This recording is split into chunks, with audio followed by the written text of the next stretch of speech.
Alamin ang kapalaran mo. Sa araw na ito, pang-araw-araw na horoscope May 25, 2021. Bago natin umpisahan ang video na ito, please don't forget to subscribe, and hit the notification bell para updated kapag may bago akong video na i-upload. Maraming salamat. Abangan ang special shoutout pagkatapos ng video na ito. Pang-araw-araw na horoscope ay tumutulong sa iyo upang masuri ang likas na pangyayari na nangyayari bukas, ngayon mismo. Ang isa sa mga pangunahing bentahe ay malaman mo ang mabuti at masamang resulta na darating sa iyong buhay bukas sa pamamagitan ng pagsusuri ng paggalaw ng mga konstelasyong pangplaneta. Ito, malalaman mo ang tungkol sa mga bagay na maiiwasan o isaalang-alang, napatunayan man o hindi ang iyong bukas na maging mabunga at progresibo, at kung ano ang mga hadlang at hamon na dapat mong harapin sa tulong ng pang-araw-araw na horoscope. Ang prediction ng horoscope ay isang pangunahing mode ng sinaunang astrolohiya, kung saan maaari nating malaman ang tungkol sa kasaysayan at hinaharap ng isang tao o lugar at hulaan ang tungkol dito. Kung saan sa isang panig, isinasiwalat ng daily horoscope ang mga hula tungkol sa buhay tungkol sa ating kasalukuyan. Ang bukas ng horoscope, sa kabilang dako, ay tinalakay ng detalyado ang tungkol sa darating na hinaharap ngayon. Ang mga hula ay ginawa para sa 12 zodiac sign na naruroon sa Vedic astrology, na ang mga sumusunod. Aries. Sa buwan sa iyong solar ikawalong bahay buong araw, mahal na Aries, makatuwiran na magbigay ng higit na malaking pansin sa iyong personal na buhay at dumalo sa iyong panloob na mundo. Ang transit na ito ay maaaring magdala ng isang mas mapanimdim na disposisyon. Ang Mars sa sektor ng iyong tahanan at pamilya sa mga panahong ito ay may posibilidad na sumang-ayon ang labis na pagtuon sa mundo ng mga emosyon at mga kalakip ay tila maayos. Kahit na, ang kasalukuyang Venus transit ay nagaganyak sa iyong pag-usisa, at kung minsan ay mahirap na magpahinga ng lubusan. Hindi kinakailangang malaman ng mga tao kung ano ang gusto nila ngayon, at maaari kang isama. Pinakamainam na kilalanin ang iyong mga pagkakaiba-iba ng mga pangangailangan bilang komplikado ngunit mapangasiwaan. Lucky number for the day, 7. Lucky colors for the day, green at yellow. Taurus. Ang mga lakas ng araw na ito ay tila hinihikayat kang lumapit sa isang tao, mahal na Taurus, at hilig mong makipag-ayos at makipagkompromiso dahil mas gugustuhin mong magkaroon ng isang kasunduan kaysa mag-abala sa mga hamon. Ang pagpapanumbalak ng balanse sa iyong buhay ay maaaring nakatuon sa buwan sa iyong sektor ng pakikipagsosyo sa buong araw. Sa isang menor de edad na aspeto ng Venus-Mars, tila hindi alam ng mga tao kung ano ang gusto nila at maaaring magbigay ng magkahalong signal. Sa kasamaang palad, handa kang makipag-ayos, makipagkompromiso, at magtrabaho patungo sa paglikha ng pagkakaisa ngayon. Sa Venus sa iyong pangalawang bahay sa solar, nais mong manirahan at masiyahin sa iyong sarili, ngunit pinupukaw ng Mars ang iyong pagnanais para sa bagong bagay sa parehong oras na maaaring makapagparamdam sa iyo ng medyo nalilito o nahahati sa mga oras ngayon. Kapag nalutas mo na ang dilema na ito o nalutas mong huwag hayaang abalahin ka nito, mas malamang na masisiyahan ka sa mga kaaya-ayaang vibe para sa isang koneksyon. Lucky number for the day, 2. Lucky colors for the day, black at yellow. Gemini. Ang pagbibigay diin ay nasa mga bagay na ginhawa at seguridad ngayon, mahal na Gemini. Hilig mong gumawa ng mas maraming mga pagsasaayos kaysa sa karaniwan, at habang ito ay maaaring may stress ka sa labas, mahalaga para sa pagdadala ng isang mas mahusay na balanse sa iyong mundo. Hindi pinapaborin ng araw na ito ang isang mataas na supply ng enerhiya o pagganyak. Gayunpaman, angkop ito para sa mga gawain sa pagpapanatili at maging komportable upang mas handa ka at magpahinga para sa mas maraming araw na maaga. Ginugugol ng buwan ang araw sa iyong sektor ng trabaho at serbisyo, na nagpapasigla ng isang pang-emosyonal na pangangailangan na mag-ambag at gumawa. Ang mga usapin sa trabaho at kalusugan ay maaaring maging mas malakas na pagtuon. Lucky number for the day, 2. Lucky colors for the day, red at white. Cancer. Hinihikayat ka ng moon ngayon na bulan na kumuha ng isang nakaka-relax, malikhaing diskarte sa mga tao at mga pangyayari sa buhay, mahal na Cancer. Gayunpaman, napakadali na pakiramdam ng paghati ngayon. Sa Mars ang iyong pag-sign at Venus sa background ng iyong chart, magandang ideya na panoorin para sa hindi sinasadyang paghimok. Ito ay magiging mas mahalaga kapag ang Mercury ay lumiliko sa loob ng 5 araw. Ang mga salita ay maaaring hindi matagumpay tulad ng mga aksyon upang maipakita ang iyong pagmamahal sa kasalukuyan. Hindi ito isang araw para sa mahusay na tiyempo. Sa pangkalahatan, dahil ang mga mapanghimagsik na damdamin ay maaaring ilayo tayo mula sa ating mga likas na ugali o intuition. Lucky number for the day, 2. Lucky colors for the day, violet at green.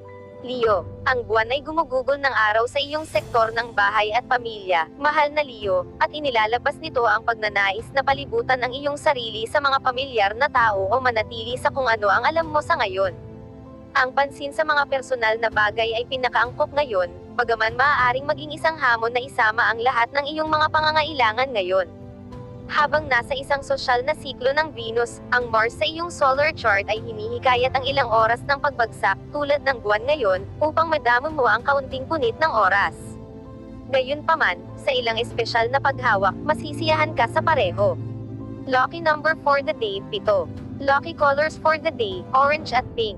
Virgo, nasa maayos kang kalagayan para sa pag-aaral, pagsusulat, pag-aaral, at paggawa ng mga koneksyon ngayon, mahal na Virgo, kahit na hindi mo palaging naramdaman ang hakbang mo sa iba.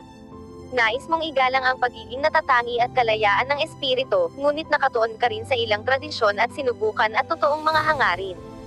Habang ang trabaho o responsibilidad ay maaaring maging mas kasiya siya kaysa sa dati sa Venus na kasalukuyang paglilipat ng iyong solar na pang-10 bahay, hinihikayat ka ng Mars na gawing prioridad ang mga layunin sa kaligayahan. Maaari mong pakiramdam na mayroon kang maraming sa iyong plato bilang isang resulta. Maaaring may ilang mga halo-halong signal ngayon dahil hindi palaging madaling basahin ang mga pangangailangan at kagustuhan ng iba. Ginugugol ng buwan ng araw sa iyong mga komunikasyon, pinasisigla ang iyong pag-usisa at pagnanais para sa paggalaw at pag-uugali sa pag-iisip. Lucky number for the day, 4. Lucky colors for the day, maroon at green. Libra, lalo kang sensitibo sa mga kalagayan ng iba ngayon, na ginagawang madali para sa isang bagay na mapataob ang iyong balanse, mahal na Libra. Maaaring kailanganin mong aiton ang ilang mga tao o impormasyon para sa ilang sandali. Gayunpaman, sa buwan sa iyong pangalawang bahay sa buong araw, ang pangangalaga sa negosyo ay nararamdaman na angkop at maging kasiya siya. Kung nakakaramdam ka ng kaunting punit ngayon, subukang umalis sa isang alinman o frame ng pag-iisip dahil maaari mong pagsamahin ang mga bagay sa paraang hindi mo naramdaman na nawawala ka. Mas malakas ang pangangailangan mong pangalagaan kung ano ang mayroon ka at nagmamay-ari ngayon. Lucky number for the day, 3. Lucky colors for the day, brown at orange. Scorpio, ang buwan ay nasa iyong pag-sign buong araw, at ang iyong damdamin ay nasa matinding focus, mahal na Scorpio. Maaaring may mga oras ngayon kung kailan mo isinasaalang-alang ang mga bagay, tao, at marahil kahit na ang iyong sarili, ng medyo seryoso.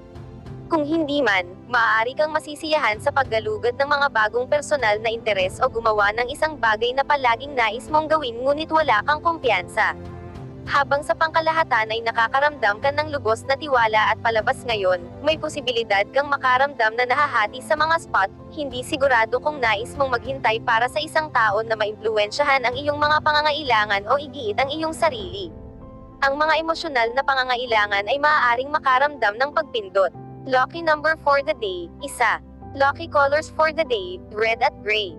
Sagittarius, sa buwan sa iyong solar 12th na bahay sa buong araw, may posibilidad kang maging mas mahihinang kaysa sa dati, mahal na Sagittarius. Ang sobrang oras sa iyong sarili o para sa pahinga ay napakaangkop sa oras na ito sa buwan ng buwan. Maaari mong maramdaman ng isang maliit na hinati ngayon, subalit, bilang bahagi ng iyong nais ng magaan at madaling pakikipag-ugnayan, isa pang bahagi mo ay naghahanap ng isang mas malalim na koneksyon o mas malalim na kahulugan. Mayroong ilang pagkahilig na maging mapanghimak o upang makita sa pagitan ng pagpapahayag ng pasensya at pagkatiis sa iba. Mas mahusay na huwag malito ang drama sa kasiyahan na pinapanatili ang mga bagay na simple at pinahahalagahan ang katotohanan ng iyon na maaaring ang iyong pinakamahusay na mapagpipiliin sa ngayon. Tiyaking ito ng iyong pangangailangan para sa emosyonal na pag-renew, pahinga, pagmuni-muni, at paggaling. Lucky number for the day, 5. Lucky colors for the day, maroon at green. Capricorn, ang buwan ay gumugugol ng araw sa iyong pang-11 bahay, mahal na Capricorn, na nagdadala ng mas kaunting diin sa pagganap at higit na interes sa pakikihalubilo. Ang mga antas ng konsentrasyon ay maaaring tiyak na bawasan. Sa Venus sa iyong pang-6 na bahay, ikaw ay nasa maayos na kalagayan para sa mga paggamot sa wellness o pagpapabuti at pag-update sa iyong kapaligiran sa pagtatrabaho. Maghangad na makahanap ng mga paraan upang gawing mas kaaya-aya at kaakit-akit ang iyong ginagawa, dahil may mga pagkakataong gawin ito ngayon. Ang mga enerhiya ngayon ay mahihila ka patungo sa isang mas focus sa lipunan. Makatuwirang subukan na pagsamahin ang iyong mga pangangailangan ng malikhain kaysa sa siso o pumili ng isang ruta ngunit manatiling abala sa isa pa. Lucky number for the day, 2. Lucky colors for the day, black at yellow. Aquarius. Ang buwan ay gumugugol ng araw sa iyong sektor ng karera at mga layunin. Mahal na Aquarius, hinihikayat kang magtakda ng mga layunin o ipaalala ang iyong sarili sa kanila. Ito ay isang magandang sandali sa pag-checkpoint sa buwan ng buwan.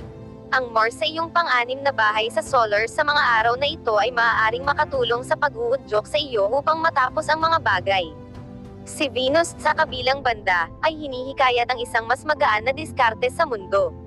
Habang maramdaman mong medyo nahahati sa pagitan ng trabaho at paglalaro ngayon, ipaalala sa iyong sarili na mayroon kang maraming oras upang maisigawa ang tamang balanse, at kahit na ang mga bagay ay hindi ganap na makinis ngayon, makakahanap ka ng mga paraan upang masiyahin ka sa iyong sarili at maging produktibo. Lucky number for the day, 7. Lucky colors for the day, violet at blue. Pisces. Nasa isang mas palabas ka, exploratory na kalagayan ka kaysa sa dati sa paglipat ng buwan kasuwato ng iyong pag-sign buong araw, mahal na Pisces. Gayunpaman, maaaring magkaroon ng ilang pagkabagabag at pagkabagabag dahil mas gutom ka kaysa sa dati para sa pagmamahal, ngunit maaaring hindi ka nasiyahan sa partikular na iyong natanggap. Ang isang menor de edad na aspeto ng Venus-Mars na aktibo ngayon ay maaaring pansamantalang maghatid upang ihambing ang iyong mga pangangailangan at kagustuhan. Iwasang tumalon ng masyadong mabilis sa mga konklusyon at maging sa pagkilos at subukang sa halip na tangkilikin ang sandali. Ang pagtulong sa iyo dito ay isang aspeto ng Mercury-Chiron na hinihikayat kang matuto mula sa iyong mga damdamin at pakikipag-ugnayan. Ang mga nakakaabala ay marami ngayon, at kakailanganin mo ng oras upang i-refresh ang iyong sarili, at pagkatapos ay masisiyahan ka sa mga mas mapaglarong elemento ng araw. Lucky number for the 5. Lucky colors for the day, orange at pink. Special shout out to the following. Special shout out kay Ma'am Jocelyn Tanido. Thank you for watching, Ma'am. Special shout out kay Ma'am Neris Pila. Thank you for watching, Ma'am. Special shout out kay Ma'am Stella Emma Nicolas. Watching from Kuwait. Thank you for watching, Ma'am. Special shout out kay Ma'am Ana Menosa. Thank you for watching, Ma'am. Special shout out kay Ma'am Julia Sujiyama. Thank you for watching, Ma'am. Special shout out kay Ma'am Fong Munoz. Thank you for watching, Ma'am. Special shout out kay Ma'am Candida Mered. Thank you for watching, Ma'am. Special shout out kay Ma'am Jean Ellen Flores. Thank you for watching, Ma'am. Special shout out kay Ma'am Luz Biminda Alicante. Thank you for watching, Ma'am. Special shout out kay Ma'am Nympha Longias. Thank you for watching, Ma'am. Special shout out kay Ma'am Norma Lizaran. Thank you for watching, Ma'am. Kung gusto mo magpa-shoutout sa next video, comment na. Maraming salamat sa panonood, mga kapatid. Sanay nagustuhan nyo ang video na ito. Please don't forget to subscribe and hit the notification bell para updated kapag mayroon akong bagong video na upload. See you in my next video.